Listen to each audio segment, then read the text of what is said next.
Tak seperti bebek umumnya, bebek milik Kemas Syahrul 60 dan Surjanah 58, warga Jalan Gotong Royong RT 29 RW 08 Kelurahan Lebar Daun Kecamatan Ilir Barat I Kota Palembang Sumsel memiliki 4 kaki.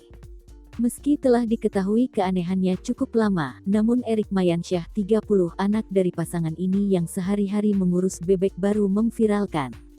Terlihat dari bentuk bebek kaki 4 ini badannya bercondong ke kiri dikarenakan penambahan kaki. 2 kaki lainnya berukuran kecil yang berada di belakang kaki kiri si bebek tersebut sehingga jika bebek ini berjalan seperti berat ke kiri. Pemilik bebek berkaki 4 di Palembang Surjanah 58 mengatakan sudah bertahun-tahun mengurus berternak hewan unggas bebek baru kali ini punya binatang aneh tapi nyata yang memiliki kelainan yakni berkaki 4. Bebek aneh hasil perkawinan silang antara bebek leher panjang, bebek Jawa, dan bebek badan